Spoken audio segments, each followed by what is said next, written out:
എന്തിനാണ് സംവരണം എന്ന് ചോദിച്ചു കഴിഞ്ഞാൽ അതിൻ്റെ ഉത്തരം എന്താണ്? അതിൻ്റെ ഉത്തരം വളരെ സിമ്പിളാണ്. കുല്ലു മൗലൂദും യൂലദു അലൽ ഫിത്ര.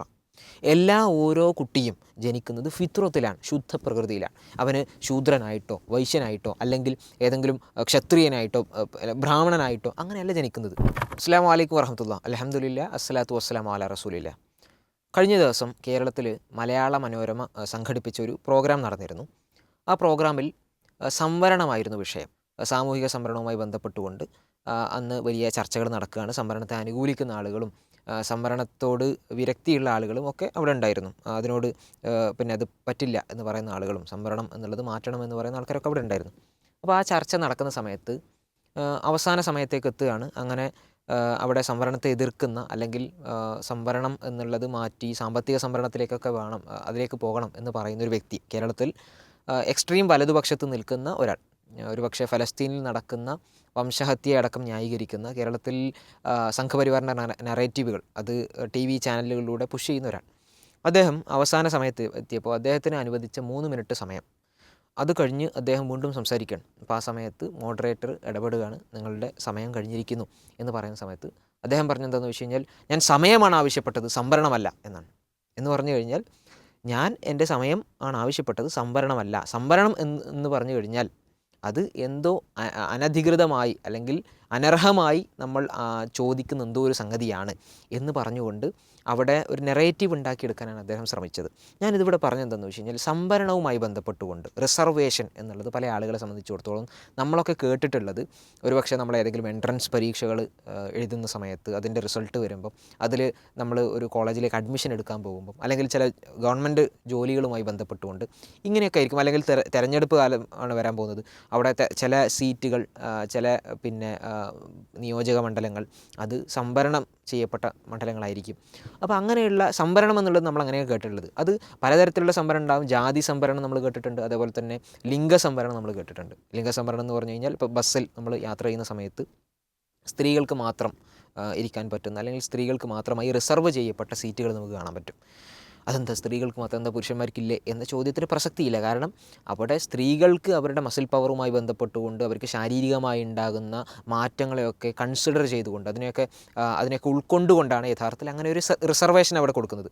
അതുപോലെ തന്നെ ജാതിയുമായി ബന്ധപ്പെട്ടുകൊണ്ടുള്ള റിസർവേഷൻസ് നമുക്ക് കാണാൻ പറ്റും. ഇതിൻ്റെയൊക്കെ ഒരു അടിസ്ഥാനം എന്താണെന്ന് ചോദിച്ചു കഴിഞ്ഞാൽ നമുക്കറിയാം. ഇപ്പോൾ ജാതിയുമായി ബന്ധപ്പെട്ട റിസർവേഷനൊക്കെ പറയുന്നിടത്ത് പല ആളുകൾക്കും വലിയ സംശയങ്ങളുണ്ട്. അതായത് അങ്ങനെയുള്ള റിസർവേഷൻസ് ആവശ്യമാണോ?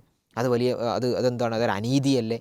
എൻ്റെ കൂടെ പഠിക്കുന്ന ഇന്നൊരു വിദ്യാർത്ഥി എൻ്റെ സ്വന്തം ബെഞ്ചിലിരുന്നിട്ടാണ് പഠിക്കുന്നത്, അല്ലെങ്കിൽ എനിക്കറിയുന്ന എൻ്റെ തൊട്ടടുത്ത വീട്ടിലുള്ളൊരു ഒരാൾ, അവർ SC കാറ്റഗറിയിലുള്ള ആളാണ് അല്ലെങ്കിൽ ST കാറ്റഗറിയിലുള്ള ആളാണ്, പക്ഷേ അവരുടെ വീട് വലിയൊരു മണിമാളികയാണ്, അവർക്ക് റിസർവേഷൻ കിട്ടുന്നുണ്ടല്ലോ, ഇത് അനീതിയല്ലേ എന്ന് ചില ആളുകൾ ചോദിക്കുന്ന കാണാൻ പറ്റും. അവിടെയാണ് സംവരണം എന്താണ് എന്ന് നമ്മൾ മനസ്സിലാക്കേണ്ടത്, നമ്മളെങ്ങനെയാണ് അതിനെ സമീപിക്കേണ്ടത് എന്നുള്ളത് നമ്മൾ മനസ്സിലാക്കേണ്ടത്. ഒരു ഉദാഹരണം പറയുകയാണെങ്കിൽ, സാധാരണ പറയാറുള്ള ഉദാഹരണമാണ്, അതായത് നമ്മളൊരു ഓട്ട മത്സരം സംഘടിപ്പിക്കുകയാണ്. ഈ ഓട്ട മത്സരം നടക്കുന്നിടത്ത് അവിടെ നിങ്ങൾ എല്ലാവരും സ്ട്രെയിറ്റ് ലൈനിൽ ഓടാൻ കാത്തു നിൽക്കുകയാണ്. അപ്പോൾ നിങ്ങൾ ഓടുന്ന നിങ്ങളുടെ ഓട്ട മത്സരത്തിൻ്റെ ആ പാതയിൽ, ആ പാത്വേയിൽ ഒരു ഒബ്സ്റ്റക്കിൾസും ഇല്ല. അതായത് അവിടെ നിങ്ങൾക്ക് തട്ടിത്തടഞ്ഞ് വീഴാൻ പറ്റുന്ന ഒന്നുമില്ല. എന്നാൽ തൊട്ടപ്പുറത്തിരിക്കുന്ന ആളുകൾക്കൊക്കെ ഓരോരോ അവരുടെ ആ ഒരു റണ്ണിങ് ലാപ്പ് ഉണ്ടല്ലോ, അതിൽ തടിക്കഷ്ണങ്ങളുണ്ട്, ചില ആളുകൾക്ക് മുള്ളും കഷ്ണങ്ങളുണ്ട്, അതുപോലെ തന്നെ ചില ആളുകൾക്ക് കുപ്പി ചില്ലുകളുണ്ട്. അപ്പം ഈ എല്ലാ ആളുകളും ഇങ്ങനെ ഓരോ അപ്പുറത്ത് നിൽക്കുന്ന ആളുകളൊക്കെ ഒരേ ദൂരമാണ് സഞ്ചരിക്കേണ്ടത് വിജയിക്കണമെങ്കിൽ. അത് നീതിയാണോ അനീതിയാണോ? ഒറ്റ വാക്കിൽ നമ്മളെല്ലാവരും പറയും അത് അനീതിയാണ്. കാരണം നിങ്ങൾക്കൊരു വളരെ സുന്ദരമായിട്ടുള്ളൊരു പാതമുണ്ട്, പക്ഷേ ബാക്കിയുള്ളവർക്ക് എന്തൊക്കെയോ ഒബ്സ്റ്റക്കിൾസ് ഉണ്ട്, അല്ലെങ്കിൽ അവിടെ ഒരുപാട് പ്രശ്നങ്ങളുണ്ട് എന്ന് പറയുമ്പോൾ അതിൽ അനീതിയുണ്ട്. നമ്മൾ സാധാരണ രീതിയിൽ നമുക്ക് എല്ലാവർക്കും മനസ്സിലാക്കാൻ പറ്റുന്നൊരു ലോജിക്കാണ്. അപ്പോൾ ഇതേപോലെയാണ് യഥാർത്ഥത്തിൽ നമ്മൾ ഈ സംവരണത്തെ കാണേണ്ടത്. അതായത് നമ്മളുടെ നാട്ടിൽ ഒരുപാട് വിവിധങ്ങളായിട്ടുള്ള ജനവിഭാഗങ്ങൾ താമസിക്കുന്നുണ്ട്, ജീവിക്കുന്നുണ്ട്. അവരെല്ലാവരും ഇപ്പോൾ ഒരു എൻട്രൻസ് പരീക്ഷ നമ്മൾ കാണുകയാണെങ്കിൽ എല്ലാവരും എൻട്രൻസ് പരീക്ഷയിലേക്ക് വരുന്നുണ്ട്. പക്ഷേ അവരെല്ലാവരും ഒരേ സാഹചര്യത്തിൽ നിന്നല്ല വരുന്നത്, അല്ലേ? ഇപ്പോൾ ചില ആളുകൾ വായിൽ സ്വർണ്ണക്കരണ്ടിയുമായി ജനിച്ച ആളുകൾ എന്ന് വേണം ചിലപ്പോൾ പറയും. ആ രീതിയിൽ നമ്മൾ പറയാറുണ്ടല്ലോ. അപ്പോൾ അങ്ങനെയുള്ള ചില ആൾക്കാരുണ്ടാവാം. വേറെ ചില ആളുകൾ, അവരെ സംബന്ധിച്ചിടത്തോളം ഈ മണ്ണെണ്ണ വിളക്കിൻ്റെ ചോട്ടിലിരുന്ന് പഠിച്ച ആളുകൾ എന്ന് പറയപ്പെടുന്ന ആൾക്കാരുണ്ടാവാം. വേറെ ചില ആളുകൾ ഇതിൻ്റെയൊക്കെ ഒരു മിഡിൽ പാത്തിൽ നിൽക്കുന്ന ആൾക്കാരുണ്ടാവും. അങ്ങനെ പല വിധങ്ങളായിട്ടുള്ള സാമൂഹിക സാഹചര്യങ്ങളിൽ നിന്ന് വരുന്ന ആളുകളുണ്ടാവും. ഇവരെല്ലാവരെയും നമ്മൾ ഒരേപോലെ പരിഗണിക്കണം എന്ന് പറഞ്ഞാൽ അങ്ങനെ ഉണ്ടാവും. അത് അനീതിയാണ്. അപ്പോൾ ഇവരെല്ലാവരെയും ഒരേപോലെ അല്ല പരിഗണിക്കേണ്ടത്. ഒരുപാട് പ്രശ്നങ്ങളുള്ള അങ്ങനെ പ്രശ്നകലുഷിതമായിട്ടുള്ള സാമൂഹിക സാഹചര്യങ്ങളിൽ നിന്ന് വരുന്ന ആളുകളെ പ്രത്യേകം പരിഗണിക്കുക എന്നുള്ളതാണ് അവിടെ. ഇപ്പോൾ ST കാറ്റഗറി അല്ലേ, ഷെഡ്യൂൾഡ് ട്രൈബ് അല്ലേ, അങ്ങനെ പറയുമ്പോൾ അവിടെ എന്താണ്, അവർ ആദിവാസി വിഭാഗങ്ങളുമായി ബന്ധപ്പെട്ടുകൊണ്ടുള്ള ആളുകളെ സംബന്ധിച്ചിടത്തോളം അവർ മുഖ്യധാരയിലേക്ക് വന്നിട്ടില്ല, അധികമായി വന്നിട്ടില്ല. അപ്പോൾ അവരെ മുഖ്യധാരയിലേക്ക് എത്തിക്കണം എന്നുള്ളതാണ്. അതായത് അധകൃതരായിട്ടുള്ള മനുഷ്യരെ സമൂഹത്തിൻ്റെ മുഖ്യധാരയിലേക്ക് എത്തിക്കുക എന്നുള്ളതാണ് യഥാർത്ഥത്തിൽ റിസർവേഷൻ. നമ്മൾ ഈ ജാതിയുമായി ബന്ധപ്പെട്ടുകൊണ്ട് റിസർവേഷൻ സംസാരിക്കുമ്പോൾ അവിടെ നമ്മൾ ചെയ്യാൻ ഉദ്ദേശിക്കുന്നത്. അപ്പോൾ ഇതിനെ പലപ്പോഴും എതിർക്കുന്ന ആളുകൾ ആരാന്ന് ചോദിച്ചു കഴിഞ്ഞാൽ, ഇവിടെ സവർണ വിഭാഗത്തിൽപ്പെട്ട, അല്ലെങ്കിൽ നമ്മൾ നേരത്തെ പറഞ്ഞ സ്വർണ്ണക്കരണ്ടിയുമായി ജനറൽ കാറ്റഗറി എന്നൊക്കെ, ജനറൽ കാറ്റഗറിയിലുള്ള ആളുകളെക്കുറിച്ച് നമ്മൾ അങ്ങനെ ഒരു തെറ്റിദ്ധാരണ പറയല്ല, മറിച്ച് അതിൽ ചില ആളുകളെങ്കിലും പറയാറുള്ളത്, നമ്മളൊക്കെ ഇങ്ങനെ ഒരുപാട് പഠിച്ച് കഷ്ടപ്പെട്ട് നമ്മൾ ജനറൽ കാറ്റഗറിയിൽ ഒരു സീറ്റ് നേടുകയാണ്. പക്ഷേ ചില ആളുകൾ OBC ഒന്നും നമ്മൾ പറയാനില്ല. ഇപ്പോൾ റീസെൻ്റ്ലി OBC എന്നൊക്കെ പറഞ്ഞാൽ ജനറലിൻ്റെ അടുത്ത് തന്നെ വന്നു.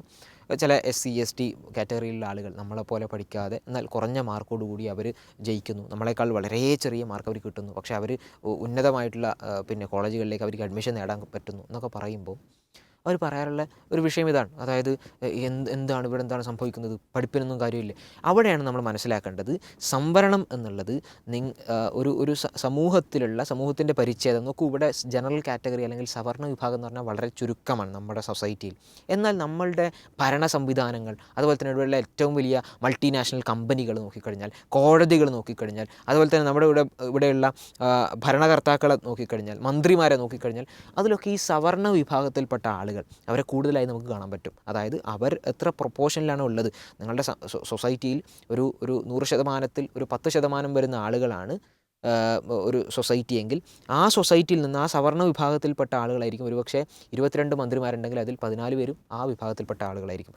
അവിടെ സംഭവിക്കുക എന്താണെന്ന് വെച്ച് കഴിഞ്ഞാൽ, പലപ്പോഴും ബാക്കി വരുന്ന 90% വരുന്ന ആളുകളുടെ കൺസേണുകൾ, അവരുടെ പ്രശ്നങ്ങൾ, അവരുടെ പ്രതിസന്ധികൾ അത് റേസ് ചെയ്യാൻ, അതിനെക്കുറിച്ച് സംസാരിക്കാൻ, അതിനെക്കുറിച്ച് ചോദ്യം ചെയ്യാൻ ഒരുപക്ഷെ ഈ ഭരണകർത്തൃത്വ സമിതിയിൽ ആളുകളുണ്ടാവില്ല. ഇതാണ് ഇവിടെ സംവരണം, എന്തുകൊണ്ട് സംവരണം വേണം എന്ന് നമ്മൾ പറയുന്നതിൻ്റെ കാര്യം. അതുകൊണ്ട് സംവരണവുമായി ബന്ധപ്പെട്ടുകൊണ്ട് നമ്മൾ സിമ്പിളായിട്ട് പറഞ്ഞു കഴിഞ്ഞാൽ, അധകൃതരായിട്ടുള്ള വിഭാഗങ്ങളെ സംബന്ധിച്ചിടത്തോളം അവർക്ക് സാമൂഹിക പദവി ഉറപ്പുവരുത്തുക, സാമ്പത്തിക സുരക്ഷിതത്വം ഉറപ്പുവരുത്തുക, അതുപോലെ തന്നെ വിദ്യാഭ്യാസ പുരോഗതി ഉറപ്പുവരുത്തുക, അവസര സമത്വം ഉറപ്പുവരുത്തുക, അതുപോലെ തന്നെ അധികാരത്തിൽ പങ്കാളിത്തം ഉറപ്പുവരുത്തുക എന്നുള്ളതാണ്. ഈ 5 പ്രധാനപ്പെട്ട കാര്യങ്ങളുമായി ബന്ധപ്പെട്ടുകൊണ്ടാണ് നമുക്ക് സംവരണം എന്നുള്ളത് നമ്മൾ മുന്നോട്ട് വെക്കുന്നത്. അപ്പോൾ ഇതിനെ എതിർക്കുന്നു എന്ന് പറയുമ്പം അത് ഈ ഒരു വിഷയം മനസ്സിലാക്കാത്ത ഒരു പ്രശ്നമാണ് അവിടെ വരുന്നത്. അപ്പോൾ അതുകൊണ്ട് ഈ വിഷയം മനസ്സിലാക്കി കഴിഞ്ഞാൽ സംവരണം എന്തിനാണ് എന്നുള്ളത് നമുക്ക് ബോധ്യപ്പെടും. സംവരണവുമായി ബന്ധപ്പെട്ടുകൊണ്ട് അതിൻ്റെ കണക്കുകളിൽ ഒരുപാട് പ്രശ്നങ്ങളുണ്ടെന്ന് വെച്ച് കഴിഞ്ഞാൽ ആ കണക്കുകളാണ് മാറ്റേണ്ടത്, അല്ലാതെ സംവരണത്തെ അല്ല അപ്പാടെ നമ്മൾ മാറ്റി നിർത്തേണ്ടത്, അല്ലേ? ആ രീതിയിൽ പോകുകയല്ല വേണ്ടത്. അവിടെയാണ് നമ്മൾ മനസ്സിലാക്കേണ്ടത് ഇതിനൊരു സാമൂഹികമായിട്ടുള്ള ചുറ്റുപാടുണ്ടായിരുന്നു. നമുക്ക് നോക്കിക്കഴിഞ്ഞാൽ കാണാൻ പറ്റും, ഇവിടെയുള്ള പ്രബല മതമായിട്ടുള്ള ഹൈന്ദവ മതത്തിനെ സംബന്ധിച്ചിടത്തോളം അതിലുണ്ടായിരുന്ന പലതരത്തിലുള്ള ജാതി വ്യവസ്ഥിതികൾ അതിൽ നമുക്ക് കാണാൻ പറ്റും. ബ്രാഹ്മണർ, വൈശ്യർ, ശൂദ്രർ, അങ്ങനെ ക്ഷത്രിയർ, ഇങ്ങനെ പലതരത്തിലുള്ള ആളുകൾ, അല്ലെ, ഇങ്ങനെ പലതരത്തിലുള്ള ജാതികളായിട്ടാണ് പലപ്പോഴും ഇവിടെയുള്ള പല മതങ്ങളിൽ നോക്കിക്കഴിഞ്ഞാൽ ഇങ്ങനെയുള്ള ജാതികളെ കാണാൻ പറ്റും. ആ ജാതികളിൽ ചില ആളുകൾ അവർ പുണ്യപുരുഷന്മാരാണ്, ചില ആളുകൾ യുദ്ധം ചെയ്യാൻ വേണ്ടി അല്ലെങ്കിൽ ആ രീതിയിൽ പോകുന്ന ആൾക്കാരാണ്, വേറെ ചില ആളുകൾ കച്ചവടക്കാരാണ്, വേറെ ചില ആളുകൾ അടിമകളായി അല്ലെങ്കിൽ ഇവരുടെ കീഴാളന്മാരായി ജീവിക്കേണ്ട അല്ലെങ്കിൽ അങ്ങനെയുള്ള ജോലികൾ ചെയ്യേണ്ട ആളുകളാണ് എന്നുള്ള ഒരു ചിന്ത മണ്ഡലം ഇവിടെ ഉണ്ടായിരുന്നു. അതിൽ നിന്ന് ഇന്ത്യക്ക് സ്വാതന്ത്ര്യം ലഭിച്ചെങ്കിലും ആളുകളുടെ മനസ്സിൽ നിന്ന് ഈ ജാതി എന്ന് പറയുന്ന സംഗതി അത്ര പെട്ടെന്ന് നമുക്ക് എടുത്തെറിയാൻ കഴിയുന്നൊരു സംഗതിയല്ല.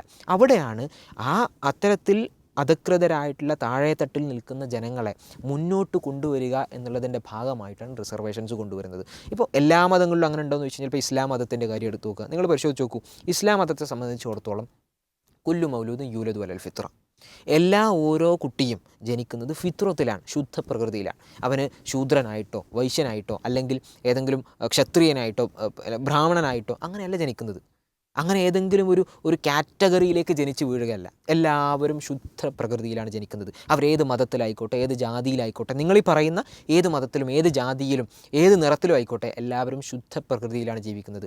പാപികളായിട്ടല്ല ജനിക്കുന്നത്, പാപമില്ലാത്തവരായിട്ടാണ് ജനിക്കുന്നത്. ഇങ്ങനെയൊക്കെ പറയുന്ന പലതരത്തിലുള്ള ആശയങ്ങൾ നമുക്ക് ചുറ്റും കാണാൻ പറ്റും. പക്ഷേ ഇസ്ലാമിനെ സംബന്ധിച്ചിടത്തോളം അങ്ങനെ യാതൊരു തരത്തിലുള്ള മാറ്റവുമില്ല. എല്ലാവരും ശുദ്ധ പ്രകൃതിയിലാണ് ജനിക്കുന്നത്.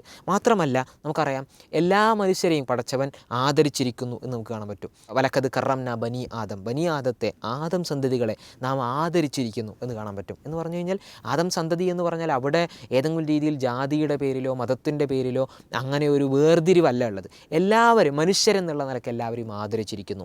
അപ്പോൾ അങ്ങനെ ഒരു ജാതിയുടെ പേരിലല്ല പോകേണ്ടത്. അപ്പോൾ പലപ്പോഴും ഈ ഈ ഈ സംവരണത്തെക്കുറിച്ചുള്ള ചർച്ചകൾ വരുന്നിടത്ത് എന്തിനാണ് സംവരണം എന്ന് ചോദിച്ചു കഴിഞ്ഞാൽ അതിൻ്റെ ഉത്തരം എന്താണ്? അതിൻ്റെ ഉത്തരം വളരെ സിമ്പിളാണ്.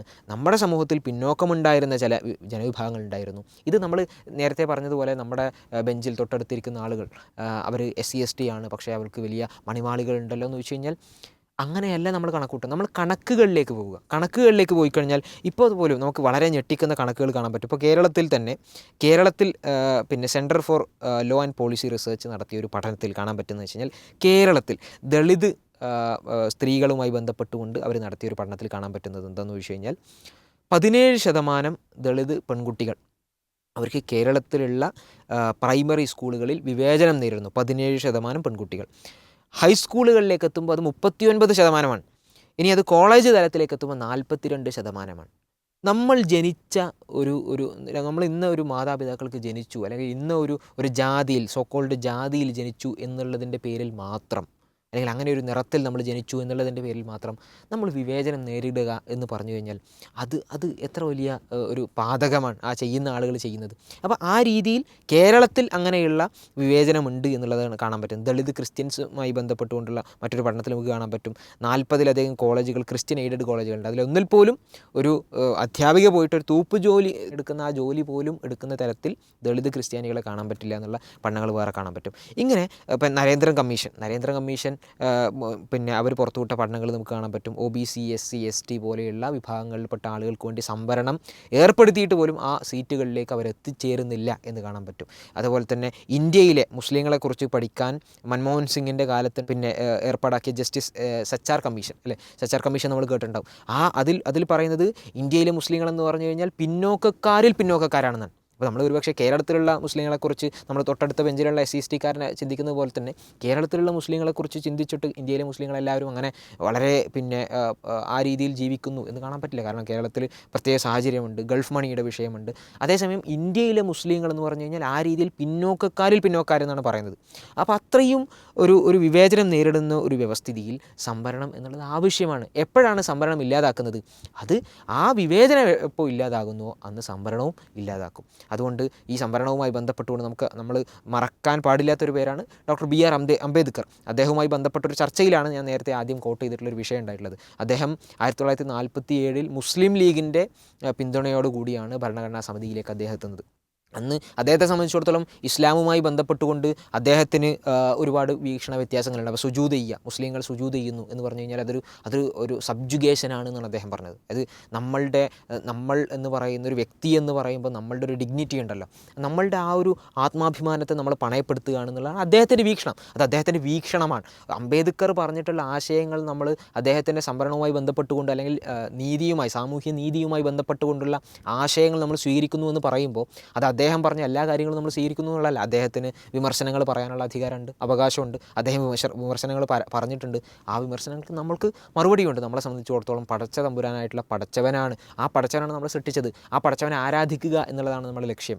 ആ ലക്ഷ്യത്തിൻ്റെ പാതയാണ് ഈ ജീവിതം. ആ ജീവിതത്തിൽ നമ്മളങ്ങനെ പോകുന്നു എന്നുള്ളതാണ് നമ്മുടെ ഉത്തരം. അപ്പോൾ അതുകൊണ്ട് ഇത്തരത്തിലുള്ള ചർച്ചകൾ നടക്കുന്നു. ഞാൻ അവസാനിപ്പിക്കുമ്പോൾ സംവരണം എന്നുള്ളത് യഥാർത്ഥത്തിൽ അത് സാമൂഹ്യ നീതിയുമായി ബന്ധപ്പെട്ടുകൊണ്ടാണ്. വളരെ റീസെൻ്റായി സാമ്പത്തിക സംവരണം കൊണ്ടുവരാനുള്ള ശ്രമങ്ങൾ കൊണ്ടുവന്നു കഴിഞ്ഞു. നോക്കൂ, കേരളത്തിൽ സാമ്പത്തിക സംവരണം കൊണ്ടുവന്നു കഴിഞ്ഞു. അതായത് നമ്മുടെ സമ്പത്ത് നോക്കി നമുക്ക് സംവരണം തരിക എന്നുള്ളത് ഒരിക്കലും ഒരു കാരണവശാലും സാമൂഹ്യ നീതിയുമായി ബന്ധപ്പെട്ടുകൊണ്ടുള്ള സംവരണത്തെ അട്ടിമറിക്കുകയാണ് അവർ യഥാർത്ഥത്തിൽ അവിടെ ചെയ്യുന്നത്. എന്തായാലും ഈ വിഷയങ്ങളുമായി ബന്ധപ്പെട്ടുകൊണ്ട് നമ്മൾക്കൊരു ധാരണ ഉണ്ടാവണം എന്നുള്ളതാണ് ഈ ഒരു എപ്പിസോഡിലൂടെ നിങ്ങളോട് പറയാൻ ഉദ്ദേശിച്ചിട്ടുള്ളത്. അസ്സലാമു അലൈക്കും വറഹ്മത്തുള്ളാഹി വബറകാതുഹു.